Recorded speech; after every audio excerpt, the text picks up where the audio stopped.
उत्तर प्रदेश में जब से पंचायत चुनाव शुरू हुए तभी से इस पर सवाल उठाए जा रहे हैं। कोरोना काल में चुनाव कराए जाने को लेकर चुनाव आयोग पर सवाल उठे तो पंचायत अध्यक्ष के चुनावों की प्रक्रिया को लेकर योगी सरकार सवालों के घेरे में आई। जिला पंचायत अध्यक्ष चुनावों में हुई अव्यवस्था की स्थिति तो सबने देखी ही थी, लेकिन जब ब्लॉक प्रमुख के चुनाव की बारी आई तो अव्यवस्थाओं ने सारे रिकॉर्ड तोड़ दिए। यहाँ तक कि योगी सरकार को भी कार्रवाई के लिए मजबूर होना पड़ा। विपक्ष अब सवाल कर रहा है, यदि ऐसे ही चुनाव कराने हैं तो इसकी जरूरत क्या है?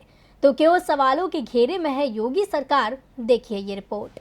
यूपी में जिला पंचायत अध्यक्ष के बाद अब ब्लॉक प्रमुख के चुनावों को लेकर सियासी सरगर्मियां तेज हैं। बीजेपी द्वारा दावा किया जा रहा है कि 825 ब्लॉक प्रमुखों की सीटों में से 292 पर उसकी जीत तय हो चुकी है। ये वो सीटें हैं जहां नामांकन के दौरान सिर्फ एक उम्मीदवार का पर्चा दाखिल हुआ है। जाहिर सी बात है कि वो बीजेपी समर्थित उम्मीदवार ही होगा, तभी बीजेपी की ओर से ये जीत का दावा किया जा रहा है। बीजेपी के खिलाफ कोई उम्मीदवार क्यों सामने नहीं आया, इसकी झलक यूपी के 19 जिलों से सामने आ रही तस्वीरें और वीडियो बता रहे हैं।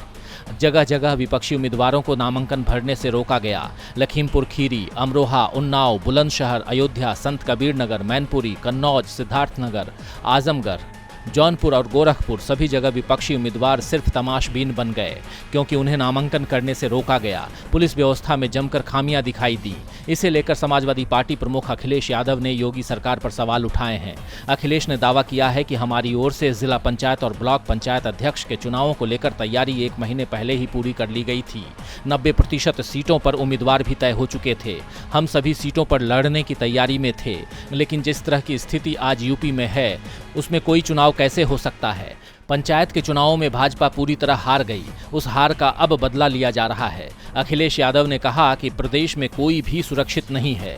2022 में होने वाले विधानसभा चुनावों में बीजेपी की सरकार को जनता ही सबक सिखाएगी। दरअसल सोशल मीडिया से लेकर सड़क तक जब सरकार की किरकिरी हुई तो योगी सरकार को भी कार्रवाई करनी पड़ी।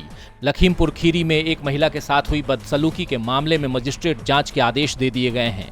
6 पुलिसकर्मियों पर कार्रवाई की गई है। सीएम योगी ने कहा है कि किसी भी दशा में माहौल खराब करने की एक भी कोशिश स्वीकार नहीं की जाएगी। लाइव की रिपोर्ट।